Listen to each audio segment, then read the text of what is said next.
gentlemen. Short video. What I'm going to show you today is some additions I've done to the Lone Rider Moto tent, which I think strengthens it when you're in those conditions of high winds, because I think they're a little bit too flexible. On the original version 1, on the middle loop, you used to have a tie and you put a guy rope on it to keep it strong, and then on the version 2 they didn't do that, so I've actually stitched my own on. I'm going to show you, I've stitched a few on, two on the sides, one at the front, one at the back, and I'll explain why. So I'm going to show you that now.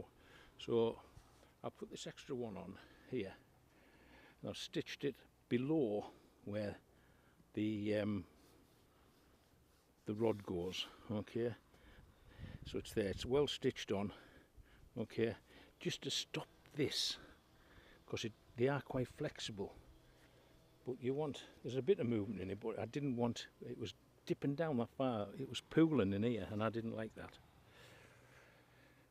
Put an extra couple of guy ropes on here for the side, in case the wind changes through the night. And here's the middle one I've done, and that's there. This is just there for the video.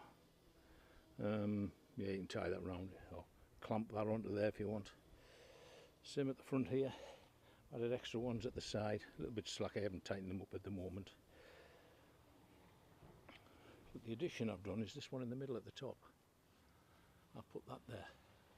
The simple reason, this is a huge area, and when you get a lot of wind hitting into that, it pushes the tent back, and I wasn't happy about that.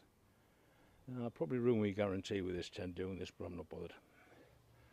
It's loads of people have these, they're great tents, but I just thought I wanted it a little bit stronger. Got the awning kit on this. I have two awning kits, one for either side, or you can just use it at the front. But obviously if you use it at the front, you've got to take that extra rope off I put on. Looking inside now, spacious.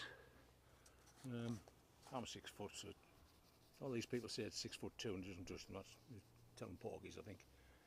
But yeah, so we've got loads of room. This opens up, that opens up, and plenty of air through. The bedroom, great. That there's a fly net there, or you can open up and get out of there if you want, especially if you've got your bike in this area here. You know, pockets inside and outside. You've got two doors. You've got this one, and obviously there's this one. I just used one or the other, to be quite honest. But yeah, so you've got the bedroom, sewing ground sheet. There's also a ground sheet comes with it that can either fit in here, so you're not going to be on wet grass, or you can put it underneath the bedroom, just for protection if the ground's really rough you're on, just to protect the bottom sheet of the bedroom.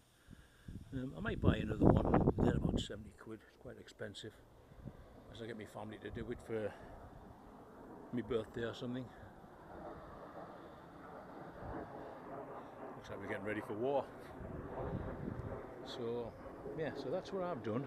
I don't know whether you agree with it, but I have actually seen these at the Isle of Man TT where the winds give them a good battering, like, but it's horses for courses, because if you're going to stay somewhere and you're staying for a couple of weeks, personally being in a small tent you can't stand up in can be a bit uncomfortable.